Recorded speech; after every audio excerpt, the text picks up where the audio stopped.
Rahim. Now Allah says, you'll have whatever you want, and that is just nuzul. Now I've talked to you about nuzul before. What's nuzul? It's the introductory chai pani. It's the introductory, just have a little snack while the dinner's getting ready. Hors d'oeuvres. Okay? Just to get your appetite wet a little. So your appetite will be wet by the biggest thing you can imagine. In other words, what real Jannah has to offer can't fit in my limited imagination. مَا لَا عَيْنٌ رَأَتْ وَلَا أُذُنٌ سَمِعَتْ وَمَا خَطَرَ عَلَى قَلْبِ بَشَرٍ. What no eye has seen, what no ear has heard. How are you going to ask for something you've never even heard? How are you going to ask for something you haven't even seen? How are you going to ask for something that hasn't even entered your imagination? This is just the starting point from the exceedingly forgiving, the always merciful. And I'll end with this next ayah. وَمَنْ أَحْسَنُ قَوْلًا مِمَّنْ دَعَا إِلَى اللَّهِ وَعَمِلَ صَالِحًا وَقَالَ إِنَّنِي مِنَ الْمُسْلِمِينَ. Who could be better in terms of speech? This means two things. Who could be better in terms of what they say, and who could be better than a person who says? Who could be a better person than someone who says? So this could be a compliment to the speech and to the speaker. It can linguistically work both ways. مِمَّنْ دَعَا إِلَى اللَّهِ. Then the one who's called people to Allah. وَعَمِلَ صَالِحًا. And he acted righteously. So the ayat have already established you held on to the religion for yourself. You weathered the storm yourself. Now it's time, not only will you hold on to yourself, you'll try to save others in the storm too.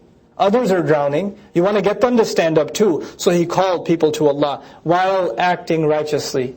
وَعَمِلَ صَالِحًا. And you can look at this in multiple ways. He called to Allah while acting righteously, which means if he wasn't acting righteously, his calls to Allah would mean nothing.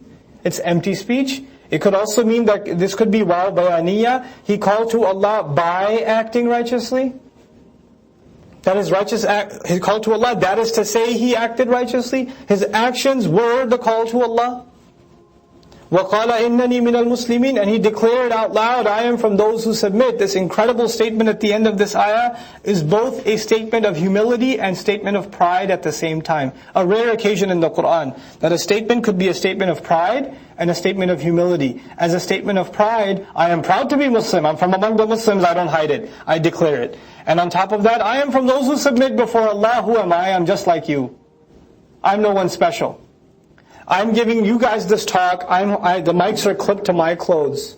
The recording is being made of me. But I'm in no better position than you are. I'm Muslim just like you. I have angels on my shoulders just like you. I have a qareen just like you. I have the problems just like you have them. Just because I'm quoting the ayat and you're listening to the ayat does not mean I'm closer to guidance than you are. We're all in the same boat. We're all just Muslims. وَقَالَ إِنَّنِي مِنَ الْمُسْلِمِينَ. In other words, the one who calls to Allah has to let the people know he doesn't speak from a pedestal above them. That somehow he's holier than they are, and his dua is accepted. So you have to bring your kids to him, so he can pat them on the head and go, so that his duas are accepted. Just because he's speaking, no. Just because he's calling people to Allah, no. He's not better.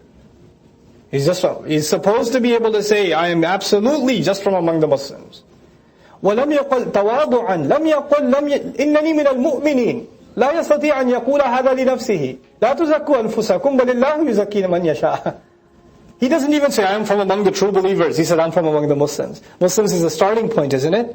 Muslim is starting point, then you have mu'min, then you have muhsin. He says, look, I'm just Muslim. I'm not saying I'm any better.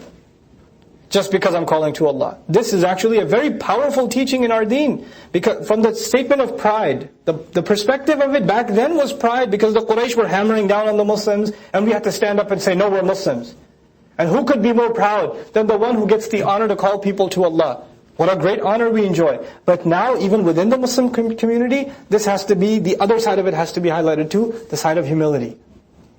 And that is that our scholars, our imams, our speakers, our teachers, you, when you're giving a small halaqah and things like that, people start treating you differently.